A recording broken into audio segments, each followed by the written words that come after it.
lost in your eyes, Paris night skies, both hypnotized. Find a way, to find your way.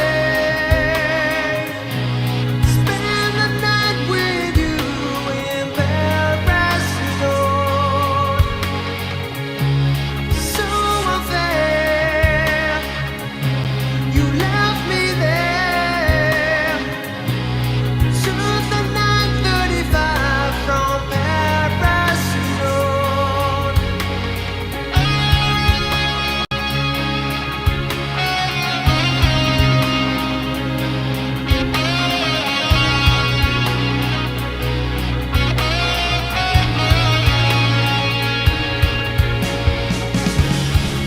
In a heartbeat, you were gone. Like ships in the night, love at first sight, holding you tight. Find a way, find a way. Spend the night with you in Paris, so unfair, you left me there.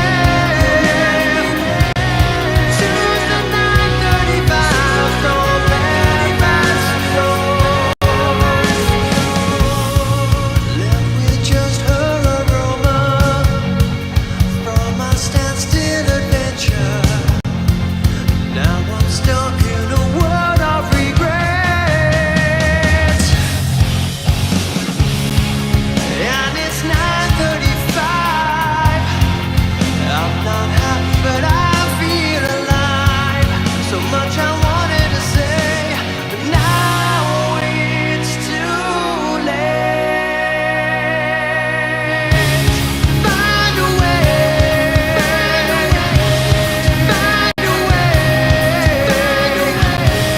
Spend the night with you in Paris, Lord. So unfair, you left me there. Took the 9:35 from Paris, Lord.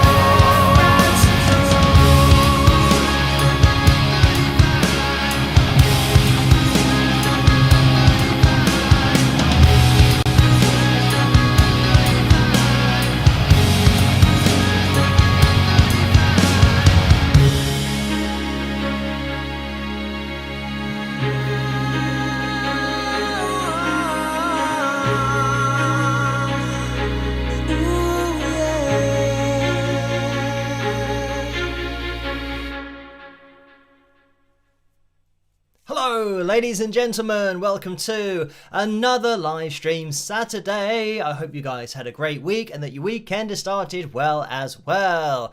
So, for tonight's Gremlin report, everything seems to be working fine at the moment. Fingers crossed that will continue for the rest of the live stream. But I'm going to give you guys a shout out immediately as we start, because in the live chat room tonight we have Dwayne, Joe, Jennifer, Todora, Borgo, Gale, Kathy, Sue, Ro, Christian, Bob, Vera, Tina, does that say? Maybe with two eyes. Jennifer, Julesy, Terry, Tammy, Anna, Bob going through it again, Flynn as well, and Flynn then has in brackets Flynn again, so, and says hi, so hello, and hello to all of you guys in the live chat room. So let me first of all get on screen the names of my patrons, because they make this all possible in the first place. So you know who you are, and I say that they are the foundation of everything that I do. All of the videos that I make that are on the channel are because of the support that I get over on Patreon, so thank you guys. And of course, I'm going to mention at the beginning of the live stream that you don't have to donate. Just watching is great. And I know that some people can't resist donating, so I think that it's important that they know between 45 and 60% goes to YouTube through the Super Chat window, and between 3 and 5% goes to PayPal through the PayPal link, which you can find in the description below. But just watching is great. And tonight, we are going to be aiming for a new all-time record for a live stream on the channel. And that means we are aiming for, I think it says 595. It's actually very small on my screen, so I'm going to have to make it a little bit bigger to see if it does. And it does say that, 595. So it means that we are looking for every single thumbs up we can get. As you come through the door, if you could hit that thumbs up, it would be very much appreciated. And I'm just adjusting the likeometer so that we can see it on screen. And there it is. We are currently at 282 likes. So a good start. And I am hoping that we get to 300. So then the maths is going to be easier for me to work out, because then it'll be 295. 295 plus 9 is 304, I think. Oh, it's just jumped up. So yeah, that was totally pointless trying to work that out. But anyway, we are looking for more people to hit the thumbs up. So if you could do that, that would be great. Now, as for tonight's live stream, what do we have coming up? We have, of course, the cover video vote.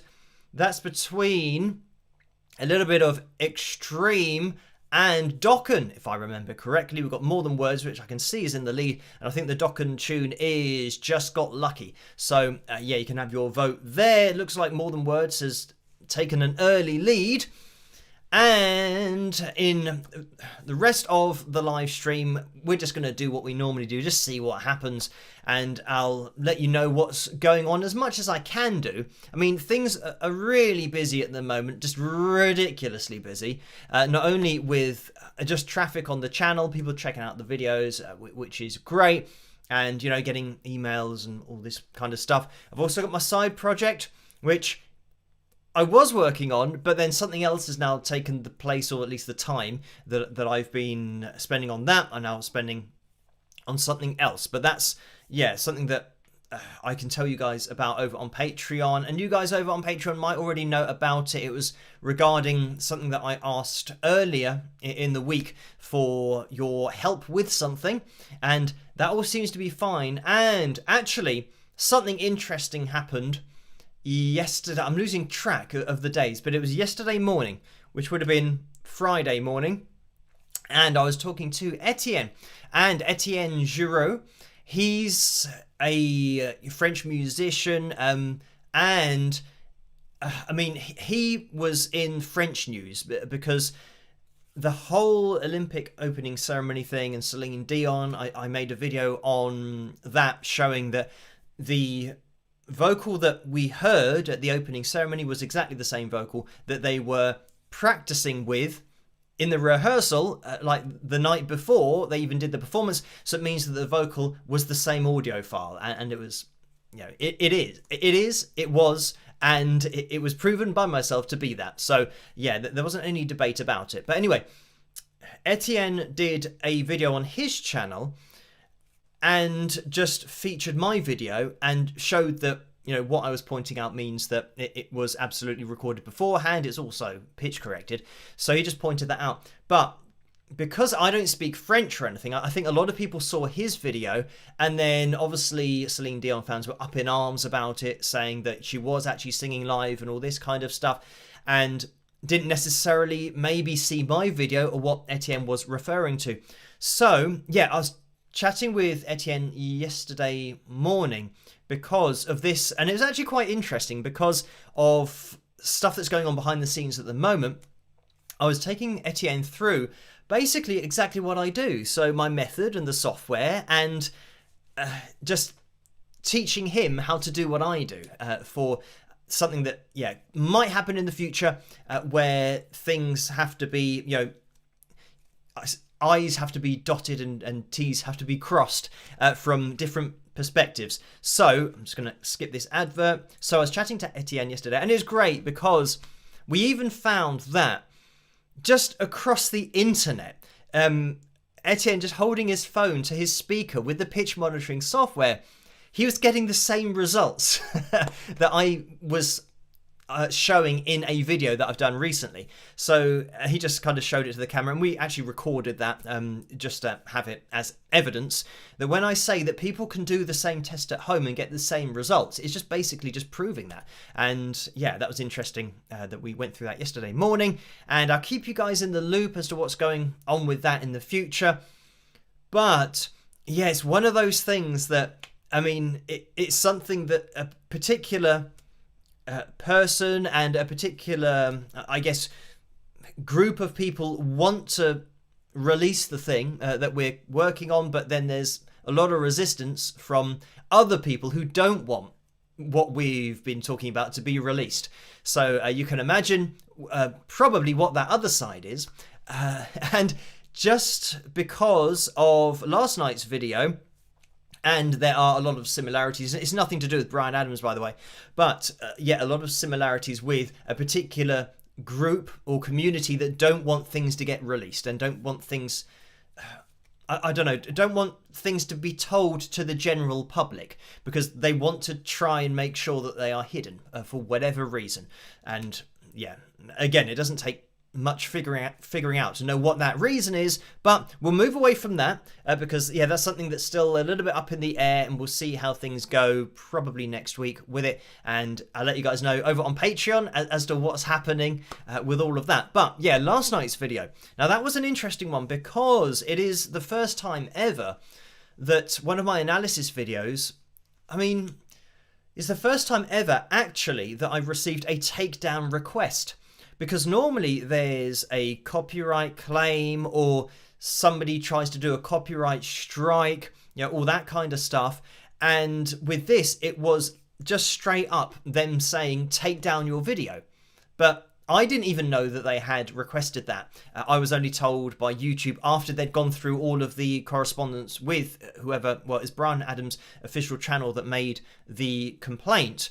And they just let me know after all that they've been through and gave me all of the correspondence that, yeah, that they told them it was fair use and rejected that takedown request. So, I mean, it is great that somebody, and this is what I've said on my channel before, that what I'm doing is actually presenting objective data. That's all it is. So it's not even really a case of a copyright claiming. I mean, somebody could say that, oh, yes, you've taken the isolated vocal from the song and the melody is something that I own, you know, if one of the songwriters is claiming the melody, but that is still covered by fair use because I'm not taking the song, isolating the vocal and sitting there in silence and allowing that vocal to play through and then ending my video, because that would be a breach of copyright. Obviously, everyone would know that. But then yeah, it's great that, I think maybe this is the first time that YouTube or somebody on behalf of YouTube has actually watched one of my videos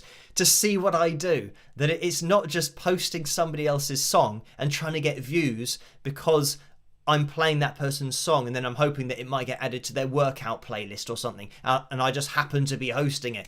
You know, yeah, if you put one of my videos on your workout playlist, it's not going to work. Because you're going to have to sit through loads of explanations of what's going on, vocal techniques and guitar techniques and pitch correction, where it's being applied, all that kind of stuff. So yeah, that was great. First time that's ever happened that YouTube have actually stepped in and told effectively the music industry and the people within the industry that no, we're going to allow this to go out. And if you want it to be removed, you're going to have to ask the person who made the video because it's up to them. So yeah, great first time that it's happened, and we'll see what happens in the future, but certainly a good sign for what I do on the channel that YouTube see it in that way. So anyway, yes, I can see that there have been some donations, so thank you guys for those, and there have been a few over on PayPal as well, so I will jump into those in a second. But first of all, Paul donated $5. Thank you for that, Paul, and the message is 436,000 subscribers. Way to go, all y'all. Let's have a groovy time tonight and spike those likes. Rock! So thank you for that, Paul. And I think I changed this earlier. Yes, I did. It's 436,000 subscribers, as Paul said. So thank you guys for subscribing as well as watching the videos and hitting the thumbs up and all that kind of stuff. It is very much appreciated. And you will have to hit the notification bell to get notified for all of the videos and the live streams and all that kind of stuff. So just so you know that. Right, we will keep on pushing forward, see where we end up. It's already a crazy number, but yeah, it's great that people are getting involved on the channel and joining in with these live streams as well. Always good to see you guys in a live setting on a Saturday night and a Tuesday night, 11 p.m. Greenwich Mean Time. And you guys who watch in the future on catch up, hello to you as well. And you can keep on hitting that thumbs up. It really does help the channel to grow and for the videos to get out there and the live streams to get out there a little bit more. So I can see that we are at what, 471 likes, which means, or if we could get to 75, that would help out my maths a little bit, but 123 is that we're looking for before the end of the live stream. And just in case you don't know, if we do get to that number, it'll be a new record for the channel, but also we'll bust out the guitar and have a jam with whatever Joe has sent me over on Patreon. So I have the message open and it says oh yes, we've got 3 different ones, and this is 186, which is 7 minutes and 33 seconds. I'm going to have to make a mental note of that so that we get it, well, if we do hit the target, we get into it a little bit earlier. So, right, now 94 people required, so we are making headway onto that new record, which is great, so thank you guys for that. Right. Orlando's donated $5 as well. Thank you for that, Orlando. The message is, I must head to work. Catch up crew for me. Hi, Paul. Spike the likes with some thumbs up. So thank you for that. And Elaine has donated $2. Thank you for that, Elaine. And the message is, last Saturday was $5.95. Should be $600. Now, I don't know. I can't remember what it was last time.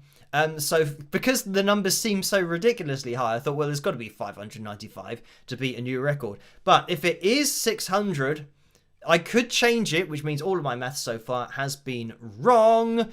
But let me see if I can access this in order to change it. I might be able to. Let's see. And there we go. We're now aiming for 600. So there we go. That's Elaine's fault. So now we're looking for 77 more people to hit the thumbs up. And well, of course, it's going to be a new record. I thought 595 was going to be a new record. But it is difficult to keep track of all these numbers, especially with my mathematical ability. Right.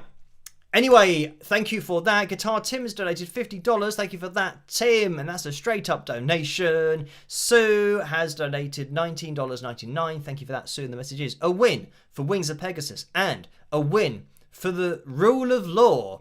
So thank you for that. This is the interesting thing about the fair use or fair dealing exception, which we have here in the UK, that it's only really something that can be proven in court. So this is what's interesting when YouTube has decided that I'm in the right, that the law covers what I do. They have watched my video and seen that it is transformative. That's what it's got to be to be fair use. And it means that they are confident enough that if it were to go to court, that the court would decide that it is fair use. So it's great that it's that vote of confidence given the law that they are citing that covers it. So, yeah, it's great. Thank you for that, Sue. And as you guys will know, we've had multiple lawyers that have featured some of my analysis videos and stated that it is fair use and it is transformative, the videos that I make. So it's good to have that backing as well. I guess if only just for me to know, even though I know a little bit about the law and how things work, so I don't think that I'd ever release something that I thought was, oh, this might not be fair use. I'm quite strict with that everything that I do is transformative and objective as well. It's not me kind of making stuff up or fabricating evidence, anything like that. It just is what it is, and I'm presenting it, and hopefully giving a little bit of insight on the information that we're looking at. So thank you, Steve, as well, who has donated $2, and the message is Ken Tamplin collab. So thank you for that. And I've done some collabs in the past, which sometimes we look at on these live streams, but nothing with Ken. I actually haven't had any direct contact with Ken, even though I did comment on his channel in order to try and explain everything to him. But yeah, my comments, unfortunately, either disappeared or I just didn't get a reply. And it was interesting because, you know, on some of them, I would be maybe the third one down, and then it would just totally stop. Like nothing would happen. There'd just be no response. So yeah, I have posted on his channel to, you know, just explain things, because I think a few things he maybe misunderstood about, you know, what I had presented and what I was saying. And there's nothing against him personally. I'm just presenting objective data. But yeah, so there you go. I can't see a collab happening in the future because, yeah, it seems like it's impossible to get a reply anyway, even if yeah, I wanted to do something. So yeah, that is just the state of it, unfortunately. But as you guys know, on my channel, I'm here all the time, and I'm here on the live streams, and anything that people ask of me, I will answer those questions, and I answer everyone's emails and all that kind of stuff. I don't delete comments either, so that's why you can see all kinds of stuff on my channel. So there you go. But thank you for that, Steve. And I am just going to jump over into the PayPal window because Orlando donated over there as well and said, if you had the power, what are 3 things you would legally about the music business? So I guess there should have been a change. So 3 things you would legally change about the music industry. I'm going to answer that question. So first of all, I would change contracts. Just labels, especially the major labels who have contracts that are, first of all, just so long. But the way that they are worded, it means that, you know, the average Joe doesn't understand what they're signing. And this is how the music industry's done business for years. I mean, decades. I'm just going to skip this advert. But yeah, they've done things this way for decades, where the music industry signing a record deal has this almost, I don't know, it's like a fantasy kind of thing. Everyone wants to get a record deal, and it's like a dream and something that you're never going to be able to achieve because it's so amazing signing a record deal. That it has had, I think maybe that's wearing off now, but yeah, for the last kind of 50, 60 years, that has been something that people have wanted to get a record deal. And it's the way that it's been, I don't know, maybe covered in the media, and the way it's represented is that all you need to do is that, and then you'll be made for life and all this kind of stuff. And people didn't know, and they still don't know. And I know because I've had the comments on my channel when people check out my music or you know, listen to cover videos, and they say, oh, you should be signed. Or why? Or, you know, it could be the troll opposite and say, well, where's your record deal? Question mark. You know, people think that it's something that a musician should want, a record deal. It's a loan. A record deal is a loan. So it means that I could go to the bank and I could get a loan for a particular amount of money, and I would have to pay that back, of course, but I'm still in control of everything.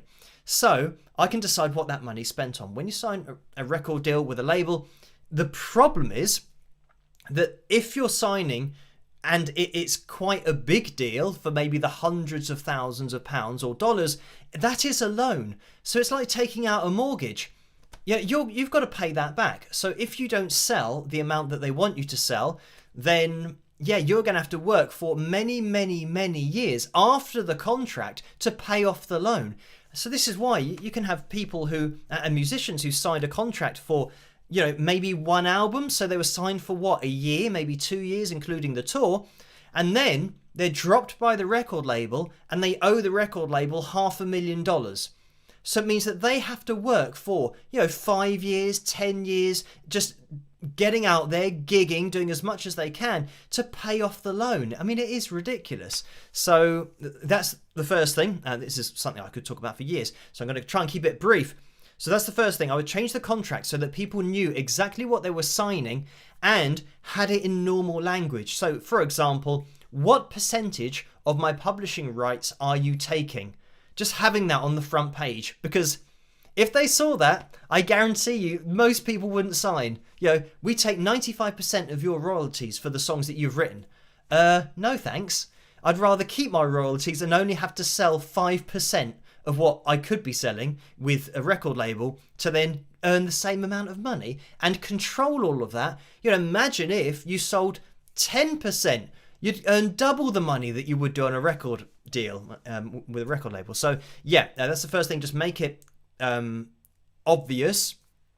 The other thing that I'd change about either the music business or, contracts is such a huge thing. So maybe the second thing I would say about royalties, if I could write it into law, I would say that the most a record label could take from your publishing rights is 50%.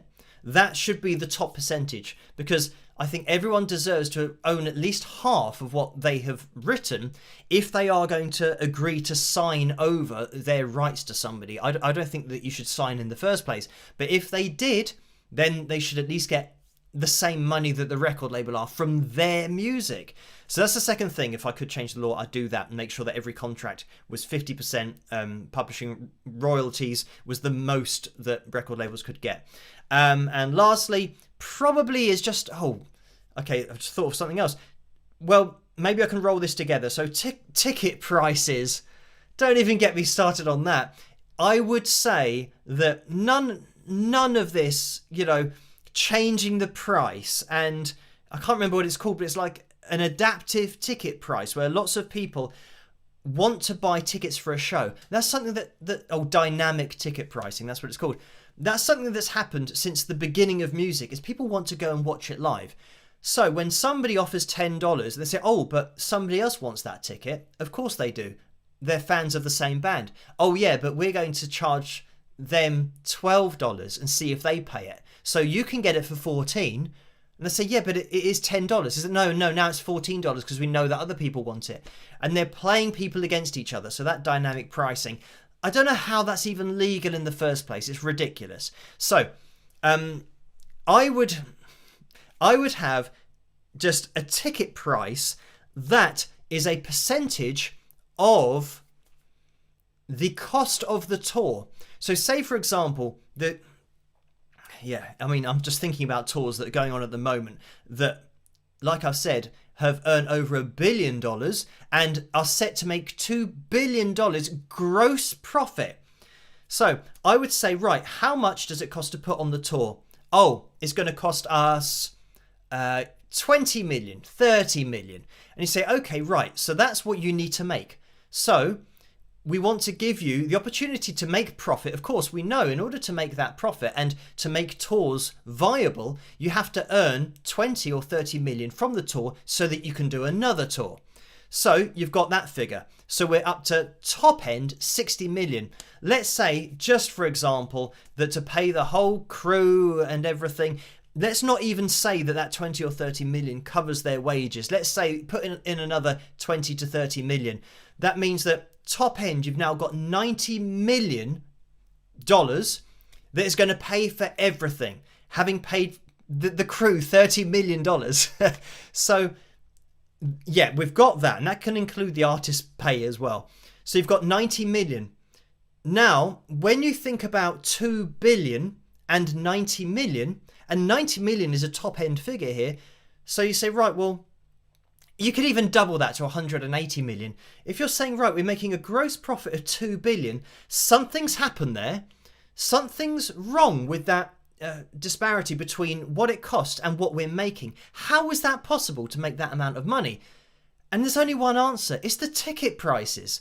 That has got to be it. So, yeah, I know that people that want to make a lot of money for just doing the same amount of work as everybody else aren't going to like it, but I would do that. I think that fans deserve to, not have to sacrifice most of their income just to go and watch somebody play live. And yeah, I mean, yeah, it's a whole nother thing. But there you go. So ticket prices that I've kind of rolled in with getting a percentage of how much they're going to be making on or how much it's going to cost to put on a tour, so that the fans aren't getting ripped off. And what are the other things? Yeah, recording contracts, publishing contracts with record labels. But yeah, and another thing I would say about playing live, knowing what you're paying your money for. That's another thing, to know that these people are paying this, thousands of dollars sometimes.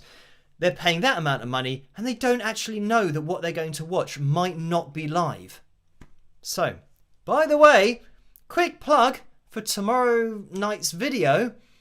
When I'm saying about people not knowing what they're going to go and watch, and it's very relevant to the tour that I'm talking about, check out tomorrow night's video, and it's the last one that I'm going to be doing on that particular subject and that particular tour. But it's, the most data I've done and processed for any analysis video in the past. So yeah, you can have a look through that video tomorrow, and it is going to be a long video just because of the amount of data I'm looking at. But I think probably in the first maybe 10 minutes, even though I think the video might go on for half an hour, 40 minutes, something like that. But just in the first 10 minutes, I'm going to give an outline as to exactly what we are looking at in the particular shows that I've been looking at. So anyway, yeah, 8 o'clock tomorrow night, Greenwich Mean Time. Take a look at that particular video. Like I said, last one I'm going to do. But the reason that I've done it is because of just the sheer volume of emails that I've got from everybody. We're talking about non-fans and fans of this particular artist asking me about, oh, on this particular show, this happened. Why did that happen? On this other show, this happened. Why did that happen? On this other show, that happened. So what does that mean? And people are asking me so many different questions. So I'm going to do one video. So that will answer everyone's questions and all of the different scenarios that people have asked me to explain in a video.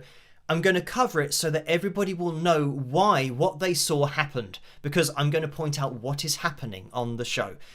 For a very long time, I'm watching a lot of the show and comparing it with another show and watching a lot of that show. So yeah, it's been multiple hours of watching two particular shows, but this is the point, as I said, last one I'm going to do, and it's just because of all of the messages, because if I don't do this video, I'm just going to keep getting the same messages, and they are too numerous to reply to. It's taking so much time. I can't type out the replies to everybody because it's a lot quicker for me to release a video and just everybody watch that. And then if somebody asks me about a particular question, they say, oh, well, why does this happen? And when I was there, why did that happen? Then I can say, check out this video. It's a lot quicker for me to do that. So anyway, there we go. Thank you, Orlando, for that donation. And Michael donated £10 as well. Thank you for that, Michael. And that's a straight up donation. And Lisa has donated £20 as well. Thank you for that, Lisa. And the message is, hi, Phil. This is for all of the great music you have made from your original songs, which are awesome, to your fabulous covers. They are all so very pleasing to listen to, especially with headphones at 11. Show us guitar fanatics a bit of the guitar techniques from the ridiculous solo section in Iris when you get a chance. I would really like a breakdown of your technique. Thanks, Lisa W. So thank you for that, Lisa W. And I'm just going to skip that advert. And I don't know if I can do this quickly. What's the time? 37 minutes past 11. Okay, Iris. I'm thinking of the melody. And really quickly, I'm going to work through... Oh, I probably didn't play this on a Strat. Oh, I'm going to have to turn on the microphone as well. So, yeah, this isn't something that I'm going to have to, or I will be doing in live streams because they'll take ages talking through guitar techniques and all that kind of stuff. But this one, okay, I'm going to do it in B. So it is what it is. It might not be the key of what's going on, but...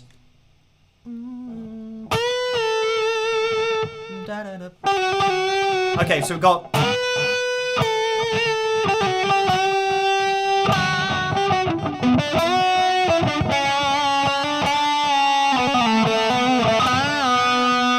Oh! What do I do there? I might do a... I think I do harmonics. I might... Okay, so something like that.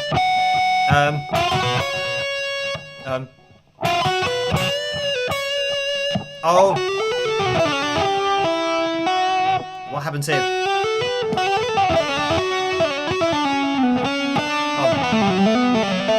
Oh, we do something like that. Oh, then. Oh. So like that. Right, pick the bones out of that. Can you even hear this? Can you hear this? I don't know. I might even be playing and you can't even hear my guitar. So, you're gonna have to let me know if you can hear this. But so quick breakdown: bend, tone bend,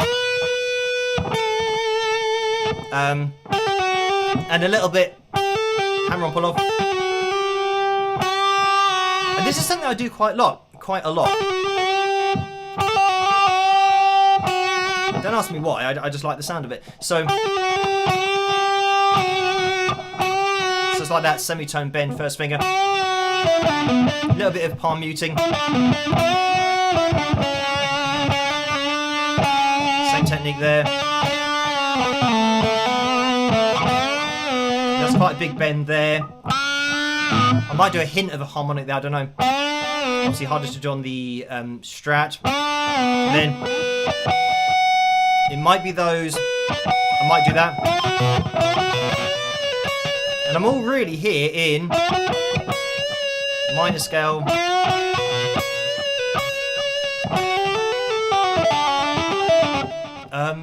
I think I go straight. And now I've got this. This is kind of hammer-ons, pull-offs, tap, and then a little run. Maybe. Might be that. I know there's a kind of maybe alternate picked run.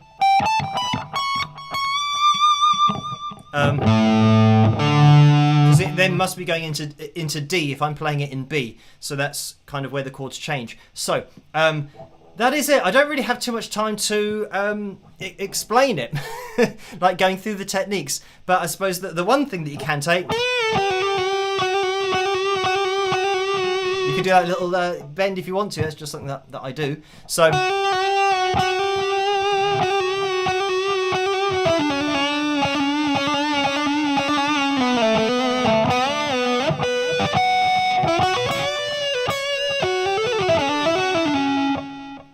It sounds like in my head, the phrasing to this bit sounds wrong when I'm tapping.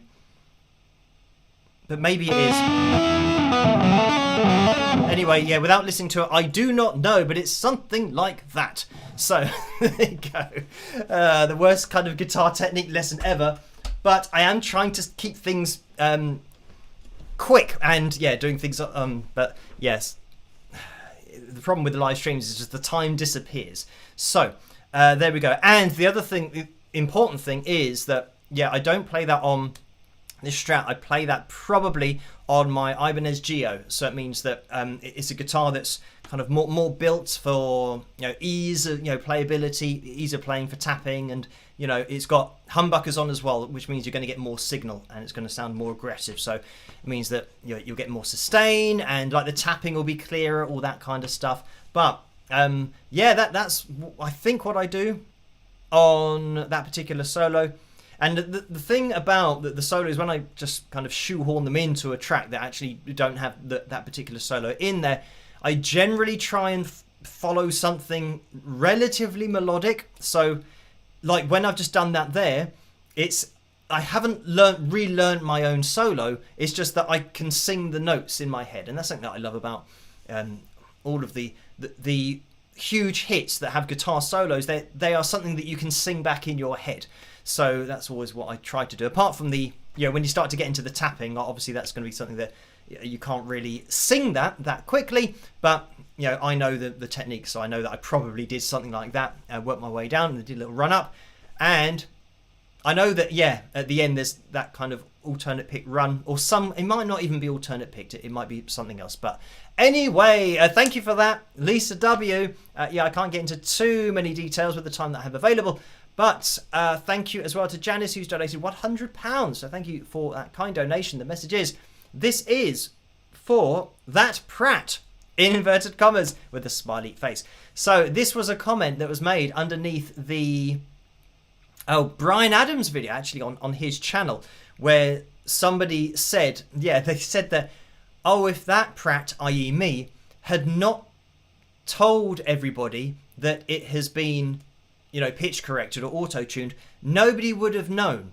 So what was the point of it, and who cares, and why, you know, why do that? Why don't you just let people not know the truth and think it's a great performance? But first of all, some people can hear when something has been auto-tuned and pitch corrected. So sometimes people don't even know what that is. They just think, oh, this sounds weird. Why does Brian Adams' voice sound a bit weird in this video? And it doesn't sound like it did, you know, on the original release. So some people don't know that, well, this is why. And then obviously they know. But to keep things secret. And again, this is the thing that I was talking about earlier in this live stream about the industry. Some people don't want the truth to be known. And yeah, I mean that is the classic case. If they're trying to take down a video that I've done, they don't want people to know that it is going on. And I think they don't want Brian to know that it's going on, because they want to literally get rid of the video so that he can't see it and see that they've absolutely ruined his voice on that performance. So yeah, a bit of a shame. But anyway, thank you for that, Janice. And Nicole's donated £15. Thank you for that, Nicole. And the message is, hello, Phil. Congrats for 436,000 subscribers. Happy to witness your extension. Your great kiss from France, and let's enjoy every day. So thank you for that. And Tammy's donated £10 as well. Thank you for that, Tammy. The message is, hi Phil, congratulations on hitting 436,000 subscribers. I'm glad that YouTube took your side on fair use. Well done, you're the best, rock. So thank you for that. And Debbie's donated £10 as well. And Debbie says, hi Phil, congrats on 436,000 subscribers. You did a very well executed and explained Karen Carpenter voice analysis video. Thanks for all you do. You are the best. Love you, Debbie. So thank you for that. Yeah, the Karen Carpenter video. Again, keep that in mind when we're watching tomorrow night's video, because Karen Carpenter, as I showed in that performance, she had the ability to hit, to be over these lines, just crazy accurate with her vocal, and she was over the lines kind of 2 or 3 times in a row, which is just, on a different level. That is ridiculous in order to be able to do that. And then to hit, I think she hit 2 lines on separate performances 3 years apart, like in a row on both performances. So again, that's crazy. And keep that in mind when we're looking at tomorrow night's video, because when you're looking at the best of the best, when you now get something that is just far exceeding that just by a ridiculous length, it is not that the singer is suddenly better than the best, because just to be at that best level is very rare indeed. And that's why Karen's voice just stands out so much. But obviously with the sound of her voice as well, and the contralto range, all that kind of stuff, but just her accuracy was on a totally different level. So when you start seeing somebody just hitting lines over and over and over and over, and you've got Karen here and you're going over and over and over and over and over and over and over and over, just getting further and further and further away, it's because it's calibrated to the graph. It's not the person actually singing. So right, anyway, let's move on. Maria has donated £7.39, so thank you for that. And it just says donation in the message, so thank you, Maria. Karen's donated £11.08, so thank you for that, Karen. And that just says donation as well, so thank you. And Vera has donated £7.39, so thank you for that. The message is, hi there, Phil. I've been listening to Steven Tyler most of the day. How would you, as a musician and vocalist, describe his voice and vocal technique? Congratulations on your ever-growing subscriber count. Hugs, Vera. So thank you for that. And, Steven's voice, sadly, his vocal surgery didn't quite go as he wanted to, and therefore, as you guys will know, Aerosmith aren't touring anymore. Stephen doesn't have the ability, sadly, to sing to the level that he wants to, and has called it a day because of that. But his voice, he had one of those voices that I would say is so unique because he does things naturally, and actually something that I'd say probably David Lee Roth did as well, where he could just do stuff with his voice and have, really high kind of screams, but they weren't something that he would be straining for. Now I'm talking about Stephen, I'm not talking about David, but you'd know the kind of thing that I'm talking about, where it's almost like, sometimes getting into the male version of the whistle register, just hitting notes that are just ridiculous, but they do sound like almost kind of scratchy screams that just, seemingly just kind of float out. They're not strained or anything. They're not a forced scream. So I'll say something that Stephen had that, where he could hit notes really easily and kind of get into that head voice space and just connect his vocal cords and just allow it to go up there. And he also had, of course, the ability to belt in chest voice and had such unique phrasing. You'd also say, and I would also say, he had a unique pitch. Also something that David Lee Roth had, where it's not always really accurate, but there's so much expression in there, you hear the personality. And that's what happens with every great singer. You hear the personality. You're not really focused on, oh, hang on, that was 5 cents sharp of where you should have been, a 440 standard pitch, equal temperament. It's not the way vocals and great singers work. They just give you their expression. So, with Stephen, I'd say he's one of those singers that was totally unique because he did what he did, and he did what he could do. And I'm sure if you asked him, how do you get up into your head voice like that and make those particular screams and noises on like an E5 and, a G5, how do you get up there? How do you do that? And I'm sure that he would say, well, I just do it. A lot of singers who can do things with their voice that sound very technical, they haven't trained to do it, and they're not thinking about, okay, right, so breath, support, and release into head voice, and let me try and place the resonance, all this kind of stuff. They're not thinking about that. They're just doing the noises that they've been able to do. So totally unique, and obviously because of that, such range that he could cover.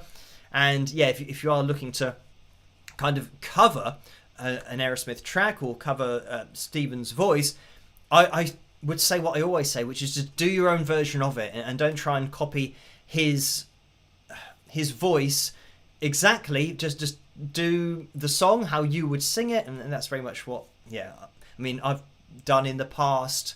I don't want to miss a thing. So even though there is a kind of high note at the end of that, which I do as well, but it's not, obviously it's not going to sound like Steven Tyler doing it. So I'd say exactly how Steven sings, just do it yourself and sound like yourself, and don't try and sound like anybody else. So there you go. Thank you for that, Vera. And Jessica's donated £4.39. Thank you for that, Jessica. The message is, thanks for your channel, love it.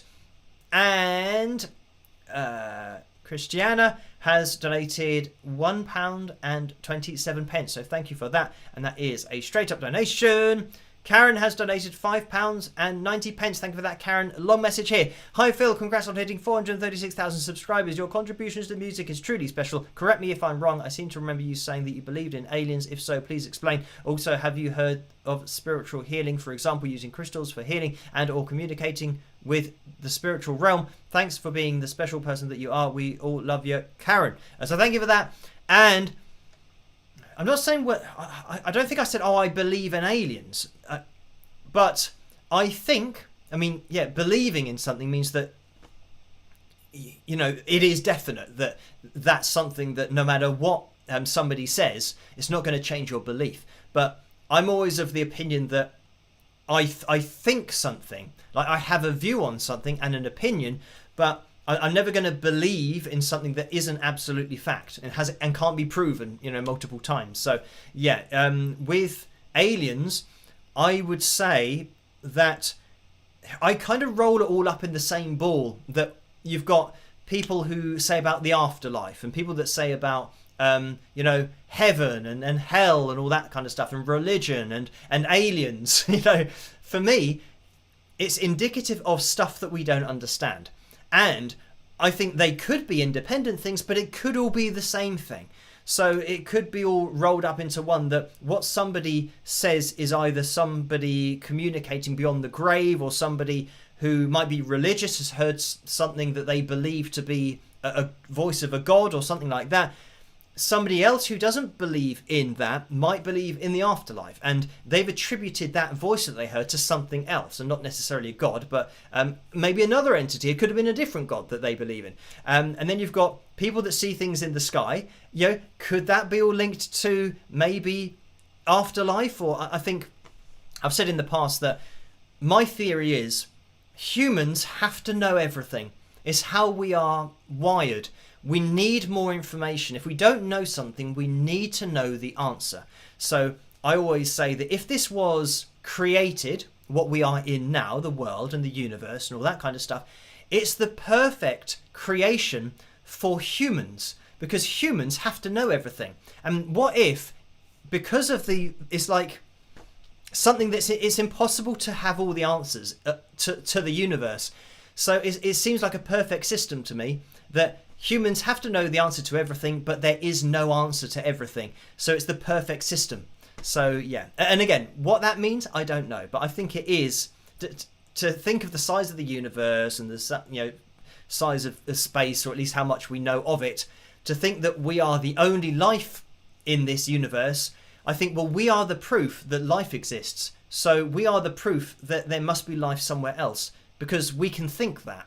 So if we weren't here, then the argument would be that there's no life anywhere else, or anywhere at all, because that's what you can prove. Whereas we can prove there is life because we're here. So I think to say that it's definitely not anywhere else in the universe, for me, that's counterintuitive, because we are thinking that, and we are beings. We exist. So that leans more towards the other people, other aliens, other life forms, other life, whatever it may be, is likely to exist because we do. If we didn't, then the opposite would be true, that, well, you think, well, if we don't exist, obviously we couldn't think it. That's why the argument works, because we are thinking these things. So why isn't somebody else having their version of whatever thinking is? The other problem is, I think that humans, like I say, we think. I think some members of the human race think they are intelligent. And that you're always going to fall at the first hurdle if you think you are intelligent, because there could be another civilization who have been around for billions of years. I'd say that our technology has only really moved on in the last, 60 years, 70 years, 80 years, when you think about Wi-Fi and, now electric, cars and things running on batteries and all that kind of stuff that weren't possible in the 1930s and 40s and 50s. When you think about, what if, rather than 70 years, we had 2 billion years? I think, well, we might have thought of some other stuff in that time. So there might be civilizations that have figured stuff out, and have maybe figured out, if they are a thing, wormholes in space and all this kind of stuff. It seems like, especially on Skinwalker Ranch, the more experiments they do, the more questions they have. Which, again, when we analyse it, that's the perfect system. If the more you test, the more questions you have, that's the system, and humans will never be able to accept that there are no answers, but that's why it works so well. Anyway, thank you for that, Karen, and I'm gonna have to move on, because we've had some interesting questions tonight, and ones that are a little bit deep, all that kind of stuff, but we'll try and move on quickly because it's almost midnight. So Sue's donated £10. Thank you for that, Sue. The message is, thank you. Oh no, looking forward to tomorrow's data-rich video. We'll all tune in. So thank you for that, Sue. And Monica's donated £5 and 2 pence. Thank you for that, Monica. The message is, I like the idea of donating to that Pratt due to a troll comment. So thank you for that, Monica. And that'll be troll corner for tonight, that one particular comment. And Jessica's donated £10 as well. Thank you for that, Jessica. The message is, a happy day to catch you live. Such great timing as midday here in New Zealand. Thanks for your work. So thank you for that, Jessica. And I think my lights are running out of power, but it doesn't matter. I might be able to change them while we play the cover video. It looks like it's going to be More Than Words. But yeah, just I know that there have been donations in the super chat window. I will get into those in a second. By the way, we're going to be busting out the guitar again for the Phil Jam because we have hit the target of 600 likes. So thank you guys for doing that. Let's jump into this cover, and I'm going to try and change the lights while I'm playing this. Hope you guys enjoy it, and my version of More Than Words by Extreme, of course. I'll see you guys after. Rock! Hi guys, this is my first proper video of 2017, and it's my cover of More Than Words by Extreme, and I hope you like it. Rock!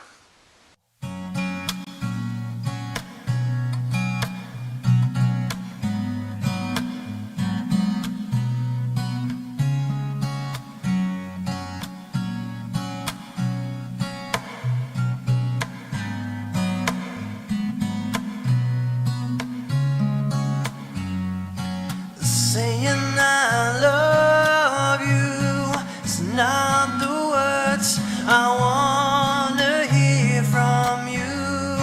It's not that I want you not to say, but if you only knew how easy it would be to show me how you more than words is all you have to do to make it real. Then you wouldn't have to say that you love me, 'cause I'd already know. What would you do if my heart was torn in two?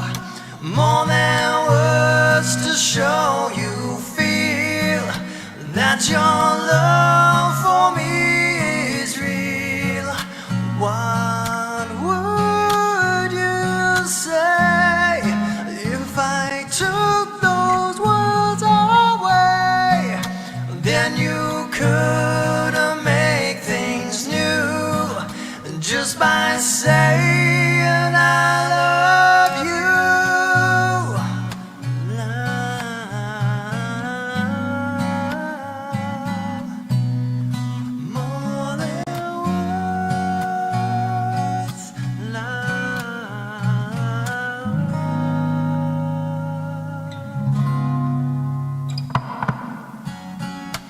Now that I've tried to talk to you and make you understand, all you have to do is close your eyes and just reach out your hands and touch me. Hold me close, don't ever let me go. More than words is all I ever needed you to show. Then you wouldn't have to say that you love me, 'cause I'd already know. What would you do if my heart was torn in two? More than words to show you feel that your love for me is real. What would you say if I took those words away? Then you could make things new just by saying I love you.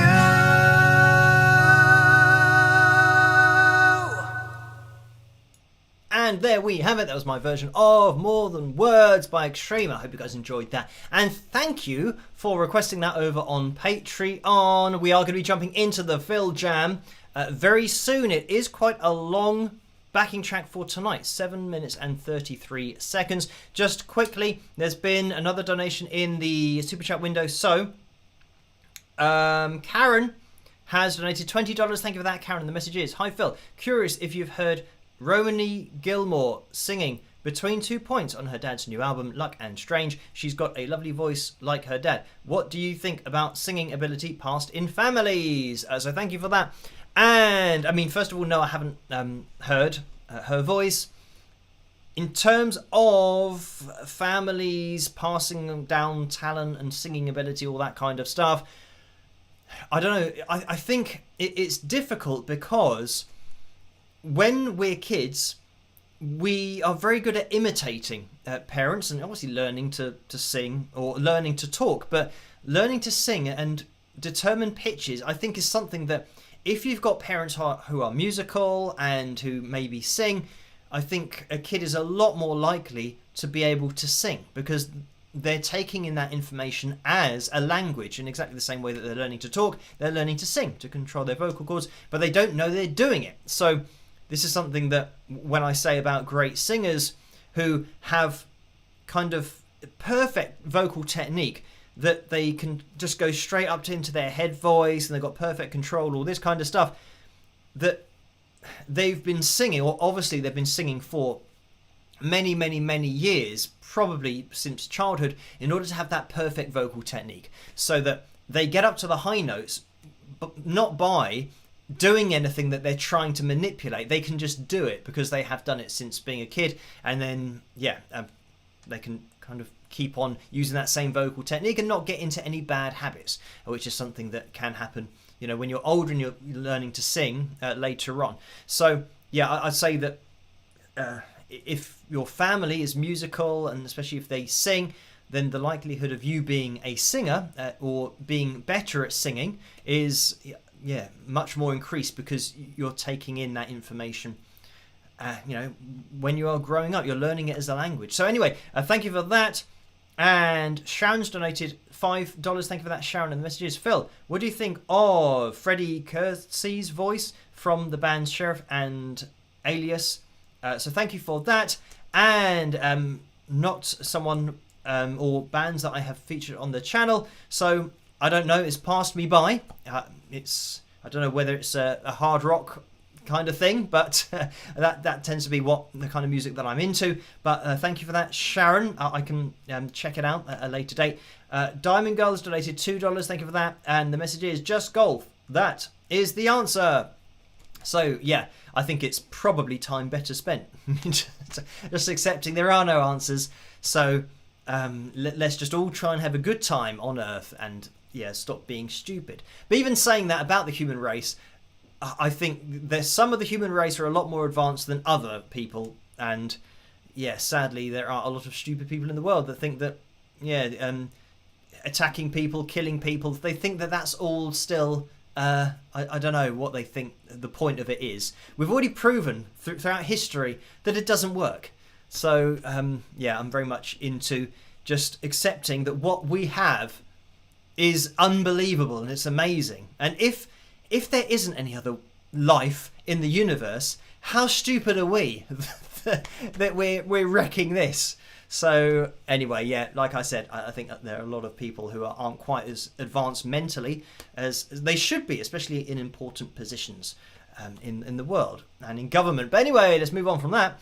Don's donated $20 as well. Thank you for that, Don. And this is Don's first super chat donation, so thank you. And it's just a straight up donation as well.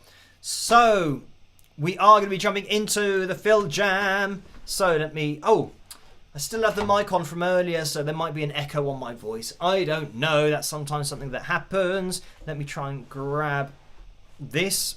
And we're going to click on... Picture Corner. Let's quickly get into that. So, in Picture Corner tonight, we have... Let's get this on screen. And, of course, it's displaying all over the place. Grab this, put it in the middle. So this is you can see it's a mug on a briefcase, but this has been sent in by Dina, so thank you for this. And the message is, let me try and find it. Oh, I don't know why. On Facebook, the scrolling bar just doesn't work. I was trying to answer messages yesterday, and on Facebook it wouldn't let me scroll down. It kept holding me in the middle of the conversation, so absolute pain. Anyway, so I'm trying to work my way through that issue, but it says, what lies in the briefcase on the table? I think that's a bit of a, I don't know, reference, as you'd call it, to one of my songs called Percy Johnson. And if you know what's on the briefcase in the table, you want to take that briefcase and hide it somewhere.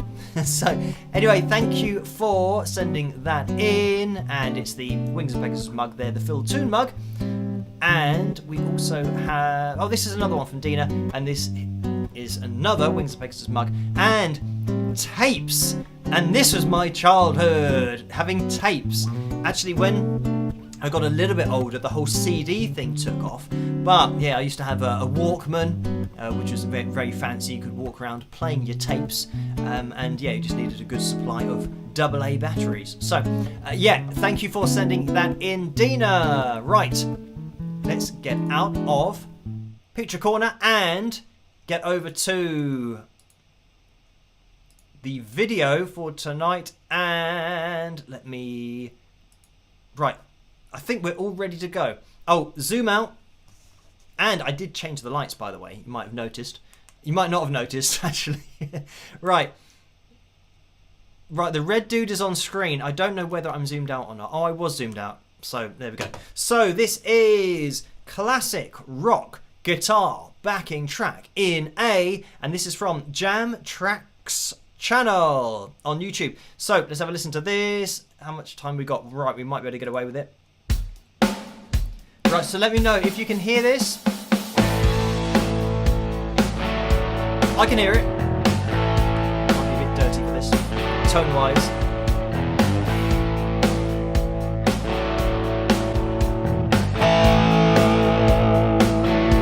Can you hear this? Oh.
long have we got left of this?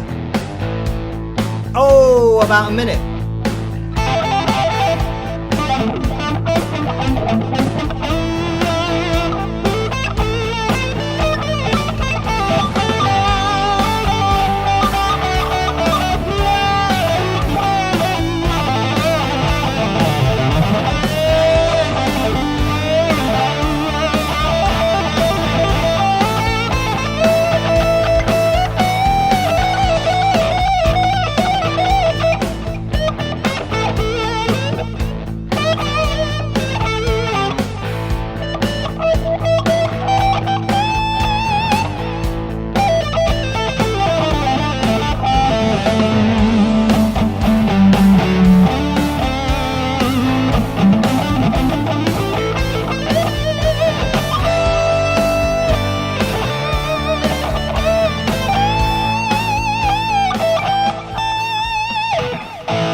Have it. Oh no, it was a fade out.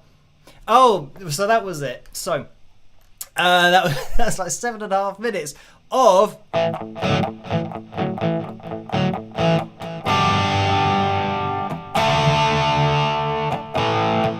you know. So anyway, yeah, quite a long time to go through that, but it's all good fun.